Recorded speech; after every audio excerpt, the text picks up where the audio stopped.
देखो, ये जो हम बात बोलने जा रहे हैं, हो सकता है मेरी सोच अलग हो तुम लोगों से, या फिर कुछ चीज़ें डिफरेंट हो हम दोनों की। कि पढ़ाई में फोकस सिर्फ एक एग्ज़ाम पे होना चाहिए मेरे अकॉर्डिंग। देखो क्या होता है, लोग ये बोलते हैं कि अभी के लिए सब एग्ज़ाम की तैयारी करो, लेकिन उसके बीच में सब एग्ज़ाम की तैयारी करो, जिसमें जो लग जाओ उसमें लग जाओ, उसके बाद तुम्हें जो एग्ज़ाम की तैयारी करनी है कर लो। देखो, हम एक चीज़ तुम्हें बता दें कि वो कुछ लोग होते हैं, सिर्फ समझ रहे हो, उनका रेशियो बहुत कम है, जो नौकरी पे रहते हुए भी जॉब ले लेते हैं, उनका रेशियो बहुत कम है, ठीक है। कुछ होते होंगे, निकाल लेते होंगे। क्योंकि अगर तुम लोअर कोई नौकरी में गए हो, लोअर अपर की बात हम बस पोस्ट की वजह से कह रहे हैं और कुछ नहीं, ठीक है। अगर तुम कुछ ऐसी नौकरी में गए हो, मान लो तुम एमटीएस में गए हो, तुम्हें बनना था आईएएस, तो तुम समझ नहीं रहे हो कि तुम जब एमटीएस में गए हो तो तुम आईएएस के लिए प्रिपेयर करने के लिए तुम्हें बहुत पापड़ बेलने पड़ेंगे।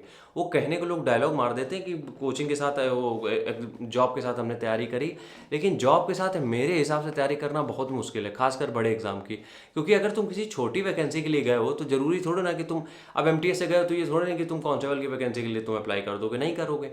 तो इस वजह से जब भी तुम्हें लगे ये कि तुम्हें बड़े एग्जाम की तैयारी करनी है, तो कोशिश करो कि एक बार उसी की तरफ अप्रोच रखो।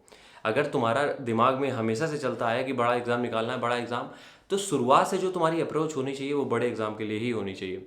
अब जब इतने बड़े लेवल के एग्जाम की तैयारी करोगे तो तुम्हारे से बड़ी पोस्ट निकल ही जाएंगी, मतलब बड़ी पोस्ट का मतलब इंस्पेक्टर लेवल की पोस्ट, ये सारी पोस्ट आराम से निकल जाएंगी। क्यों? क्योंकि तुमने एक बड़ा गोल हिट किया था जिसके नीचे के सारे एग्जाम है, ठीक है। लेकिन अगर तुमने बड़ा गोल हिट करने के बाद तुम एमटीएस में ज्वाइन कर लिए हो, उसके बाद तैयारी कर रहे हो, तो तुम्हारे लिए बहुत पहाड़ खोजने के बराबर हो जाएगा। अच्छा, हम ये भी नहीं कह रहे हो नहीं सकता है, क्योंकि कुछ भी पॉसिबल है, हो भी सकता है। हम बस सबके लिए बात कर रहे हैं, एक जनरल अगर हम बात करें तो उसमें यही समझ में आता है कि नौकरी के साथ, खासकर इस तरीके की नौकरी के साथ आईएएस की तैयारी बहुत मुश्किल है।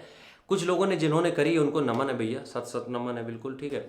और बाकी तो हमें नहीं लगता है कि किसी भी कीमत पे ये सब करने की ज़रूरत है। तो इस वजह से तुम लोग भी इस सब चीज़ों में ना हो और आराम से अपनी पढ़ाई करो, एक एग्ज़ाम की तैयारी करो। ज़रूरी नहीं है कि तुम जितने तुम्हारे लाइन में एग्ज़ाम आ रहे हैं तुम सबको दे के निकलो, नहीं। एक एग्ज़ाम को टारगेट करना है, अगर उसके नीचे कोई ऐसी वैकेंसी आती है जो उसके पैरेलल है या फिर उससे थोड़ा ही नीचे है, तो हम एग्ज़ाम देंगे जाके, अगर सिलेबस सेम है।